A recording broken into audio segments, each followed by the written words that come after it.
افلا يتدبرون القرآن ام على قلوب اقفالها، تو کیا یہ لوگ قرآن میں غور نہیں کرتے یا دلوں پر قفل لگ رہے ہیں؟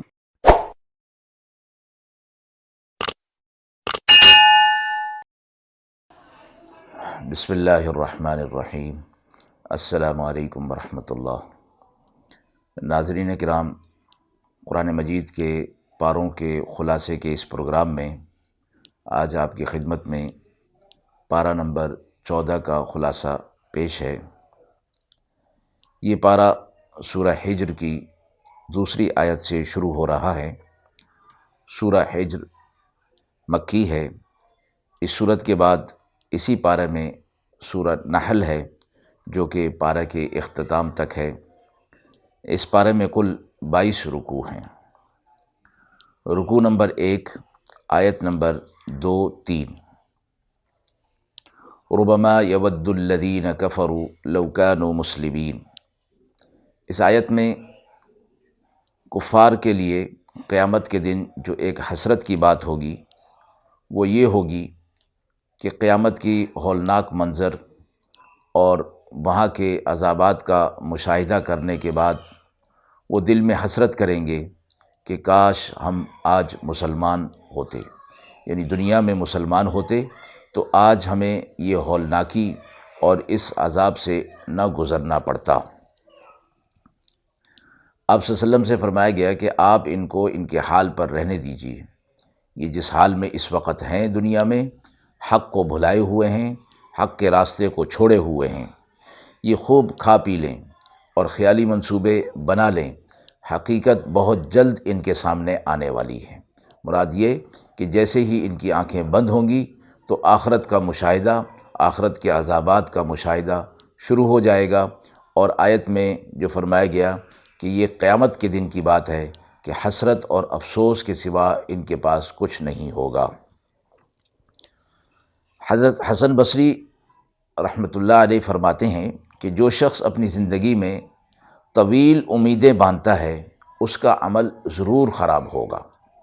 فرمایا گیا کہ اللہ تعالیٰ کی ذات پر امید رکھنی چاہیے اور اپنے منصوبوں کو مختصر رکھنا چاہیے، قریب المیعاد ہونا چاہیے اور بعید المیعاد نہیں ہونا چاہیے۔ لمبے لمبے منصوبے بنانا، دور کی سوچ رکھنا، یہ فرمایا ٹھیک نہیں ہے۔ آیت نمبر 9، اِنَّا نَحْنُ نَزَّلْنَا الذِّكْرَ وَإِنَّا لَهُ لَحَافِظُونَ۔ مشہور آیت مبارکہ ہے۔ قرآن مجید کی حفاظت کے حوالے سے اللہ رب العزت نے فرمایا کہ ہم نے ہی اس ذکر کو نازل کیا اور ہم ہی اس کی حفاظت کرنے والے ہیں۔ قرآن مجید کو اکثر مقامات پر ذکر فرمایا اور ذکر کا معنی نصیحت ہے، ہدایت ہے۔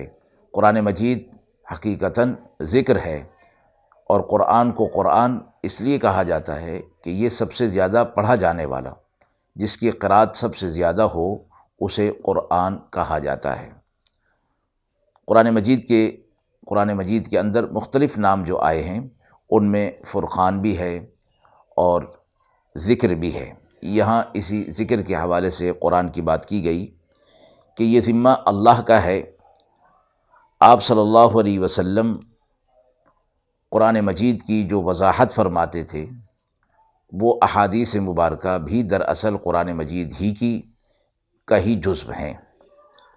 اس لیے فرمایا قرآن مجید صرف الفاظ کا نام نہیں بلکہ ان الفاظ کے اندر جو معانی اللہ رب العزت نے رکھے ہیں وہ بھی اسی قرآن کا حصہ ہیں، اور ان معانی کی وضاحت آپ صلی اللہ علیہ وسلم نے اپنی احادیث مبارکہ میں کی ہیں۔ اور تو حفاظت جو اللہ رب العزت کی طرف سے ذمہ ہے وہ دونوں چیزوں کا، الفاظ کا بھی اور معانی کا بھی۔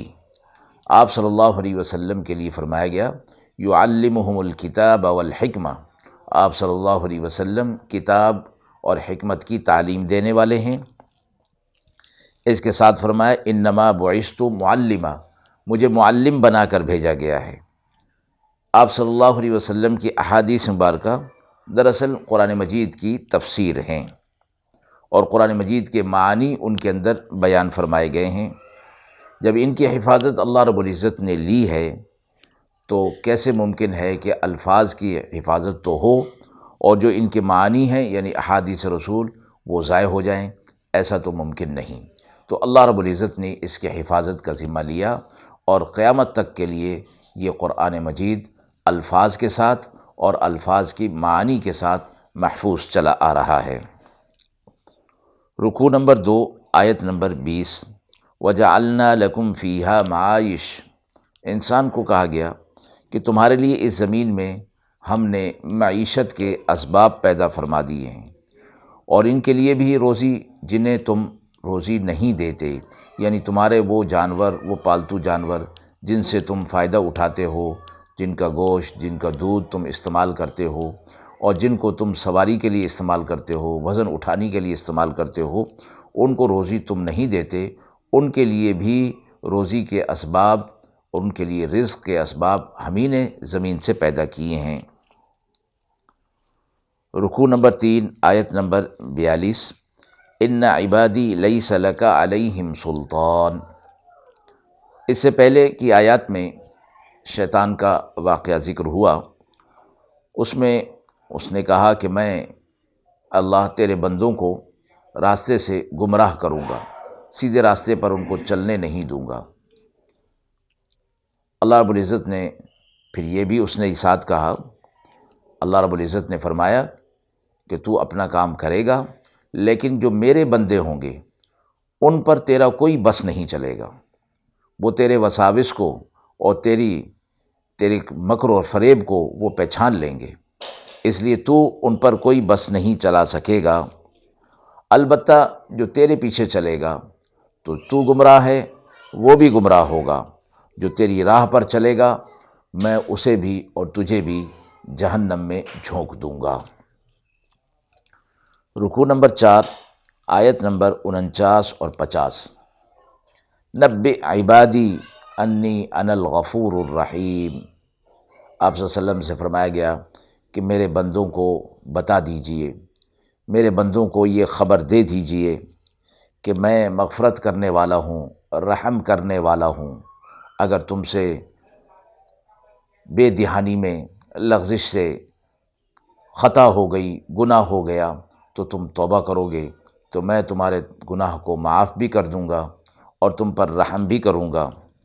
وَأَنَّ عَذَابِي هُوَ الْعَذَابُ الْأَلِيمُ، البتہ یہ ہے کہ گناہ کی صورت میں اور گناہ کبیرہ کی صورت میں اور پھر وہ گناہ کبیرہ باقی رکھنے کی صورت میں میرا عذاب بھی بڑا سخت ہے، میری پکڑ بھی بڑی سخت ہے، اس لیے یہ چیز بھی مد نظر رہے تو پھر گناہوں سے بچنا آسان ہوگا۔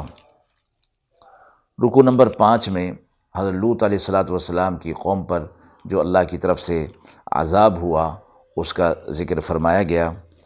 آیت نمبر 75 میں اسی عذاب کے حوالے سے فرمایا، ان فی ذلک لآیات للمتوسمین، اس میں یعنی یہ جو واقعہ گزرا ہے اس میں دھیان کرنے والوں کے لیے نشانیاں ہیں، اور اس سے آگے فرمایا کہ اس میں ایمان لانے والوں کے لیے بھی نشانیاں ہیں، ایمان والوں کے لیے بھی نشانیاں ہیں کہ وہ دیکھ لیں کہ جنہوں نے اللہ کے عذابات کو مد نظر نہیں رکھا اور بے راہ روی کی طرف لگے رہے، حق کو قبول نہیں کیا تو اللہ نے کیسے ان پر عذاب نازل کیا۔ تو اس کا مشاہدہ اور اس کے آثار جو آج موجود ہیں وہ ان کو دیکھ کر دھیان کرنے والے، ایمان لانے والوں کے لیے بڑی نشانیاں ہیں اس میں کہ وہ اپنے آپ کو ایسے اعمال سے بچائیں کہ جیسے اعمال قوم لوط علیہ السلام کے تھے۔ رکوع نمبر 6 آیت نمبر 87، وَلَقَدْ آتَيْنَاكَ سَبْعًا مِّنَ الْمَثَانِي وَالْقُرْآنَ الْعَظِيمِ، فرمایا کہ ہم نے آپ صلی اللہ علیہ وسلم کو 7 دہرائی جانے والی آیات اور پورا قرآن عظیم عطا فرمایا۔ یہ 7 دہرائی جانے والی آیات سے مراد سورۃ الفاتحہ ہے، اور دہرائی جانے والی آیات اس معنی میں کہ ہر نماز کی ہر رکعت میں اسے دہرایا جاتا ہے، اور قرآن مجید کا پورا خلاصہ اس سورہ فاتحہ کے اندر رکھ دیا گیا ہے۔ تو دونوں چیزیں فرمائی گئیں، وَلَقَدْ آتَيْنَاكَ سَبْعًا مِّنَ الْمَثَانِي، 7 دہرائی جانے والی آیات، والقرآن العظیم، اور پورا قرآن عظیم ہم نے آپ کو عطا فرمایا ہے، یعنی سورہ فاتحہ خلاصہ اور پورا قرآن مجید اس کی تشریح اور تفصیل۔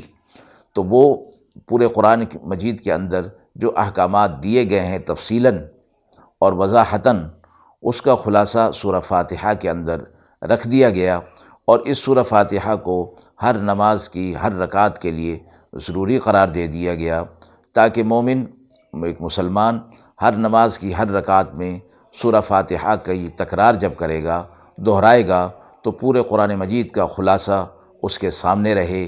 تو اللہ رب العزت نے آپ صلی اللہ علیہ وسلم کو 7 دہرائی جانے والی آیات اور پورے قرآن عظیم کے دینے کا ذکر فرمایا۔ آیت نمبر 94، فَاصْدَعْ بِمَا تُؤْمَرُ وَأَعْرِضْ عَنِ الْمُشْرِكِينَ۔ آپ صلی اللہ علیہ وسلم کو جس بات کا حکم دیا گیا ہے آپ اسے کیجیے، اور مشرکین سے اعراض کر دیجیے، ان کو ان کے حال پر چھوڑ دیجیے، ان کی آپ پرواہ نہ کریں کہ وہ حق کو قبول کرتے ہیں یا نہیں کرتے، آپ اس چیز کی پرواہ نہ کریں، بلکہ آپ اللہ کا پیغام لوگوں تک پہنچاتے رہیں۔ آیت نمبر 97 اور 98 99، وَلَقَدْ نَعْلَمُ أَنَّكَ يَضِيقُ صَدْرُكَ بِمَا يَقُولُونَ۔ ان آیت میں فرمایا گیا کہ اللہ نے فرمایا کہ ہمیں معلوم ہے کہ آپ کفار کی کفریہ باتوں پر اور ان کے تنگ کرنے پر آپ تنگ دل ہوتے ہیں، دل میں تنگی محسوس کرتے ہیں۔ تو اس تنگی، دل کی تنگی کا علاج اللہ رب العزت نے فرمایا کہ آپ اللہ کی تسبیح بیان کیجیے، فَسَبِّحْ بِحَمْدِ رَبِّكَ وَكُن مِّنَ السَّاجِدِينَ۔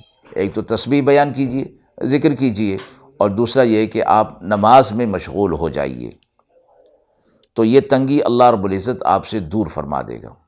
اور قرآن مجید کے اندر دوسرے مقام پر یہ فرمایا گیا ہے کہ جب مشکل اور مصیبت آئے تو پھر نماز سے اللہ سے مدد مانگو، اپنے آپ کو نماز میں مشغول کر لو۔ آپ صلی اللہ علیہ وسلم کا بھی یہ معمول تھا کہ جب کوئی مسئلہ ہوتا، مشکل پیش آتی، تو آپ فوراً نماز کی طرف متوجہ ہو جایا کرتے تھے کہ اللہ رب العزت کی رحمت کو اور اللہ کے قرب کو حاصل کرنے کے لیے نماز سے بڑھ کر کوئی اور ذریعہ نہیں ہے۔ سورہ نحل مکی ہے۔ اس سورت کا نام اس حوالے سے، اس مناسبت سے رکھا گیا ہے کہ اس میں شہد کی مکھیوں کا ذکر ہے۔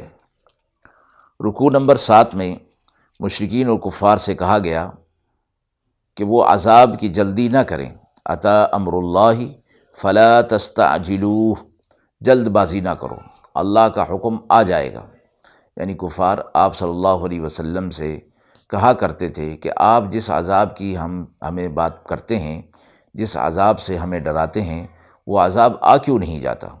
تو آیت میں فرمایا گیا کہ عن قریب یہ لوگ دیکھ لیں گے کہ اللہ کا عذاب ان پر آ جائے گا، اور وہ چاہے اس دنیا کے اندر عذاب دے یا آخرت میں دے، یہ اس کی حکمت اور مشیت پر ہے۔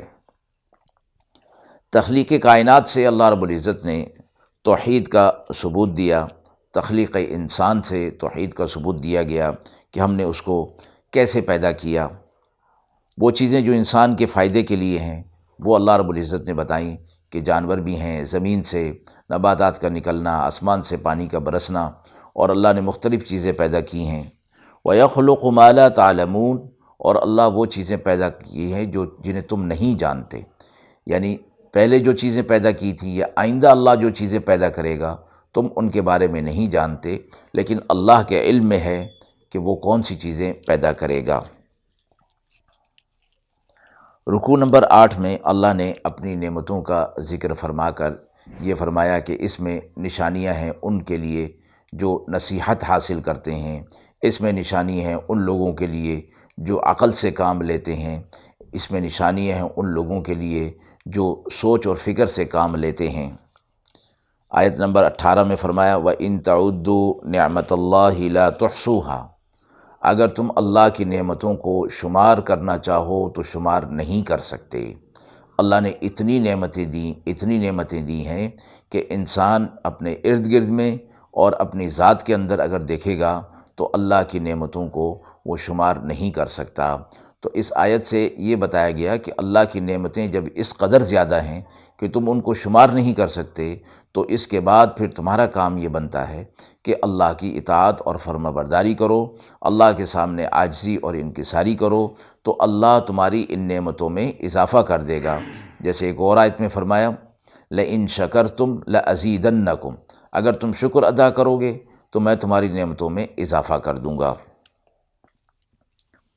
آیت رکوع نمبر 9 میں کائنات میں پھیلی ہوئی نعمتوں کا ذکر فرما کر یہ فرمایا کہ جب ان تمام چیزوں کا خالق جو ہے وہ اللہ ہے اور اللہ کے علاوہ اسے کوئی اور پیدا نہیں کر سکتا، تو پھر یہ بت کہاں سے معبود بن گئے؟ ان بتوں کی تم نے عبادت کرنی کیسے شروع کر دی؟ انہوں نے تو کچھ بھی پیدا نہیں کیا، یہ اپنے آپ کو پیدا نہیں کر سکتے، یہ اپنی حفاظت نہیں کر سکتے، اپنے آپ کو نقصان سے نہیں بچا سکتے، تو یہ معبود کیسے ہو گئے؟ تو اس میں بھی غور اور فکر کی دعوت دی گئی کہ کائنات کی ہر چیز اللہ کی پیدا کی ہوئی ہے، تو اللہ کی قدرت، اللہ کی طاقت جب بڑی ہے تو معبود بھی وہی ہوگا۔ رکوع 10 دوسروں کو گمراہ کرنے اور ان کے عذاب کا ذکر ہے۔ اسی طرح جو لوگ پرہیزگار ہوتے ہیں ان کی بات اچھی ہوتی ہے، ان کے لیے اس دنیا میں بھی بھلائی ہے اور آخرت میں بھی بھلائی ہے۔ للذین احسنوا فی ہذہ الدنیا حسنہ ولدار الآخرۃ خیر ولنعم دار المتقین، جو نیک بات کرنے والے، اچھی بات کرنے والے ہیں اس دنیا کے اندر، اللہ ان کی اس دنیا کو بھی بہتر کر دیتے ہیں اور آخرت کو بھی ان کے لیے بہتر کر دیتے ہیں۔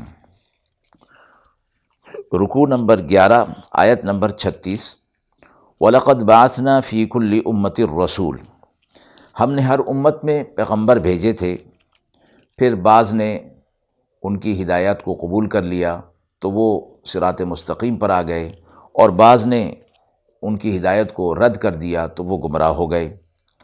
اللہ اگر چاہتا تو سب ہدایت پر آ جاتے اور کوئی گمراہ نہ ہوتا، لیکن اللہ کی حکمت اور مشیت ایسی نہیں تھی۔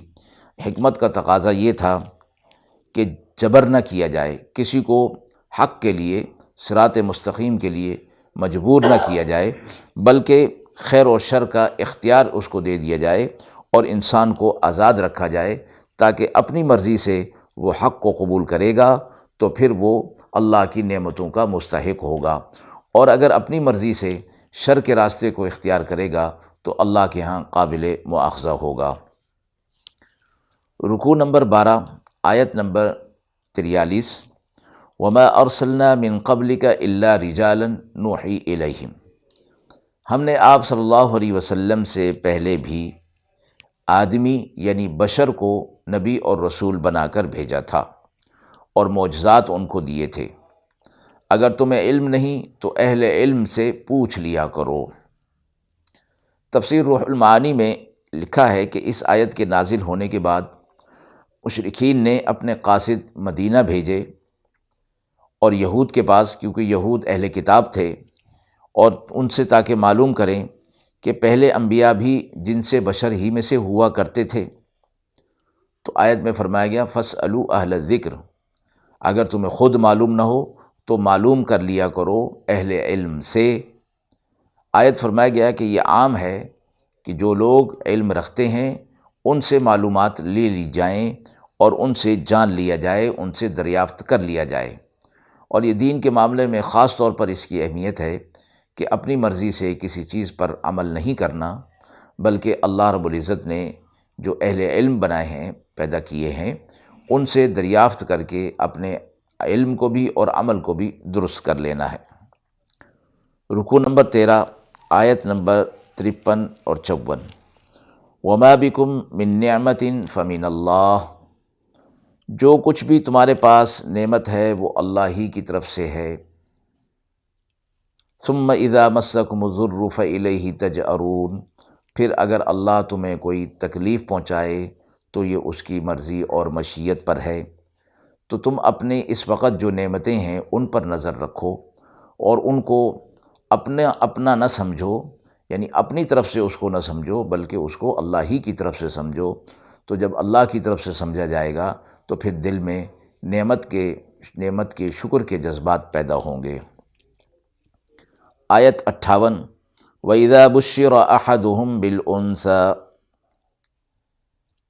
آیت میں کفار کی ایک بری رسم کے بارے میں بتایا گیا کہ وہ لڑکی کے پیدا ہونے کو برا سمجھتے تھے۔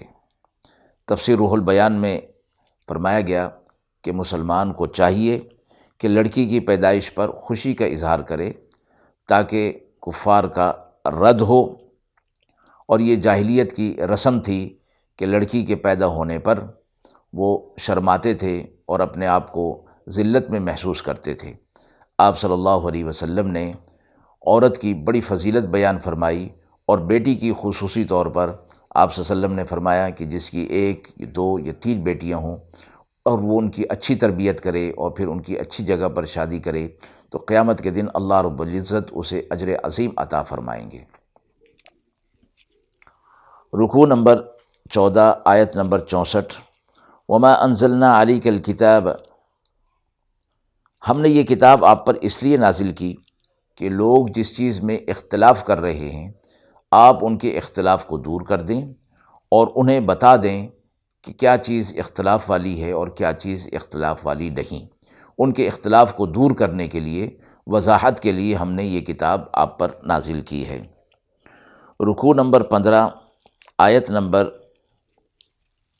66 وَإِنَّ لَكُمْ فِي الْأَنْعَامِ لَعِبْرَةً، چوپایوں میں بھی تمہارے لیے ہم نے ایک درس اور نصیحت اور عبرت رکھی ہے۔ ان میں سے وہ ہیں کہ جن سے تم خالص دودھ حاصل کرتے ہو، اور وہ فرمایا کہ کیسے کہ ایک طرف گوبر اور ایک طرف خون، اور درمیان میں اللہ رب العزت دودھ کو پیدا کرتے ہیں۔ نہ گوبر کی بو اس میں شامل ہوتی ہے اور نہ خون کا رنگ اس میں شامل ہوتا ہے۔ اللہ رب العزت اس کو لطیف اور بہترین چیز بنا کر تمہارے سامنے پیش کر دیتے ہیں۔ سائغا للشاربین، بہترین ہوتا ہے وہ دودھ پینے کے لیے۔ آپ صلی اللہ علیہ وسلم نے فرمایا کہ جب تم دودھ پیو تو یہ دعا کیا کرو اللہم بارک لنا فیہ وزدنا منہ، یعنی اے اللہ تو اس میں ہمارے لیے برکت پیدا فرما اور اس میں زیادتی فرما۔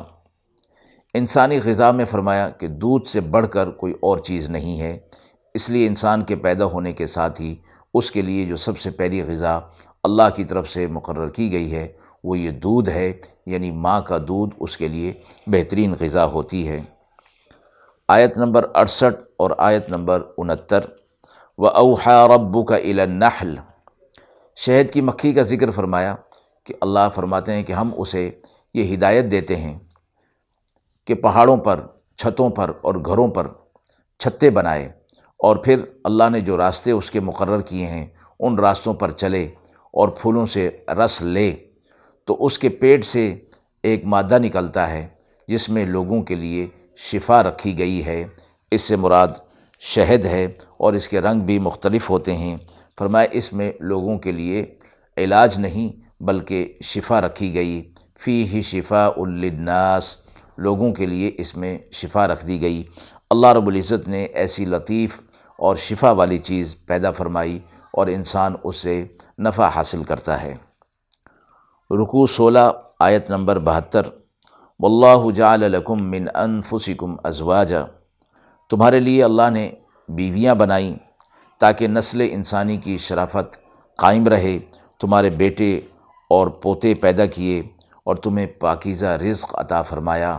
اللہ اپنی نعمتوں کا تذکرہ فرما رہے ہیں، یاد دہانی فرما رہے ہیں تاکہ انسان ان پر غور کرے اور اللہ کی نافرمانی سے بچ کر اطاعت پر اپنے آپ کو لے آئے۔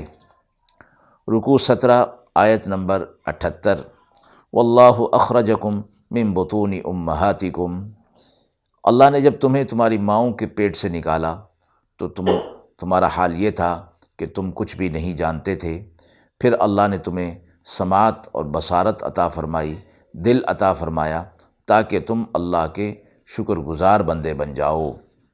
پوری انسانیت کو بتایا گیا کہ ماں کے پیٹ سے پیدا ہونے کے ساتھ ہی تم کچھ نہیں جانتے تھے، تمہیں کسی چیز کا علم نہیں تھا۔ اللہ نے تمہیں یہ 3 چیزیں عطا فرمائیں، سماعت، بصارت اور دل، اور فرمایا کہ یہ علم کے حاصل کرنے کے ذرائع ہیں۔ انسان دیکھ کر سیکھتا ہے، سن کر سیکھتا ہے، اور پھر دل سے اس کا فیصلہ کرتا ہے، اور پھر یہی چیزیں، تینوں چیزوں کے بارے میں فرمایا قیامت کے دن یہ تینوں چیزوں کے بارے میں مؤاخذہ ہوگا کہ سماعت کو، بصارت کو اور دل کو کن کاموں میں استعمال کیا۔ ان السمع والبصر والفؤاد کل ذلک کان عنہ مسئولا، قیامت کے دن ان کے بارے میں سوال کیا جائے گا۔ اور فرمایا یہ تینوں چیزیں تمہیں کس لیے دی گئیں؟ لعلکم تشکرون، تاکہ تم اللہ کے شکر گزار بندے بن جاؤ، اور ان چیزوں کو، ان ذرائع کو انہی کاموں میں استعمال کرو جن کاموں میں اللہ نے استعمال کرنے کا حکم دیا ہے۔ رکوع نمبر 18، آیت نمبر 89۔ وَنَزَّلْنَا عَلَيْكَ الْكِتَابَ تِبْيَانًا، کہ ہم نے جو کتاب آپ پر نازل کی ہے اس میں ہر چیز کی وضاحت کر دی۔ تِبْيَانًا لِكُلِّ شَيْءٍ، تمام احکامات کی وضاحت کر دی گئی ہے۔ وَالَّذِي أَنزَلَ عَلَيْكَ الْكِتَابَ مِنْهُ آيَاتٌ مُحْكَمَاتٌ، کہ ایسی آیات، ایسی نشانیاں جو محکمات ہیں، جو کھلی ہوئی ہیں، جن کے احکامات واضح ہیں، تو لہٰذا اب ان پر عمل ہی ہوگا، ان میں اختلاف کرنا نہیں۔ رکوع نمبر 19، آیت نمبر 90۔ ان اللہ یأمر بالعدل والاحسان، قرآن مجید کی جامع ترین آیت ہے۔ اس میں اسلامی تعلیمات کو چند الفاظ میں سمو دیا گیا ہے، گویا سمندر کو کوزے میں بند کر دیا گیا۔ جمعہ و عیدین کے خطبے کے آخر میں یہ آیت تلاوت کی جاتی ہے۔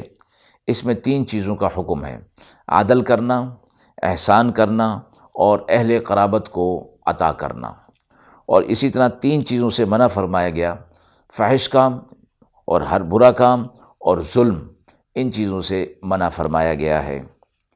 مومنین کے لیے، مسلمین کے لیے بشارت فرمائی گئی۔ آیت نمبر 96۔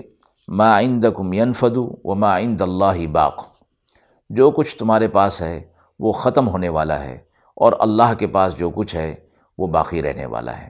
اس میں مراد یہ ہے کہ تم جو عمل کرو گے وہ عمل یہاں ختم ہو جائے گا، البتہ اس عمل کی جزا اور سزا اللہ کے پاس باقی رہنے والی ہے، اور اللہ رب العزت تمہیں تمہارے اعمال کے مطابق جزا یا سزا عطا فرمائے گا۔ آیت نمبر 97۔ من عمل صالحا من ذکر او انثی، اس آیت میں فرمایا گیا کہ جو کوئی بھی عمل صالح کرے گا، چاہے وہ مرد ہو یا عورت ہو، شرط یہ ہے کہ وہ مومن بھی ہو، ایمان اس کے پاس ہو، تو وہ اس کے بعد، ایمان کے بعد عمل صالح کرے گا تو ہم اسے حیات طیبہ عطا فرمائیں گے، پاکیزہ زندگی عطا فرمائیں گے، کہ جس میں اللہ کی طرف سے اطمینان قلب ہوگا۔ اگر مصائب اور پریشانیاں ہوں گی بھی تو اس پر آدمی تنگ دل نہیں ہوگا، اللہ کی طرف سے نا امید نہیں ہوگا، بلکہ اس کو اللہ کا انعام، اللہ کی طرف سے آزمائش سمجھ کر اور اپنے درجات کی بلندی کا سبب سمجھ کر اس پر صبر کے ساتھ اپنی زندگی کو گزارے گا، تو اس کو حیات طیبہ کہا گیا۔ تو عمل صالح، ایمان اور عمل صالح زندگی کے اندر پاکیزگی لاتا ہے، یعنی زندگی پاکیزہ ہو جاتی ہے، اعمال صالحہ کرنے کی توفیق ملتی ہے۔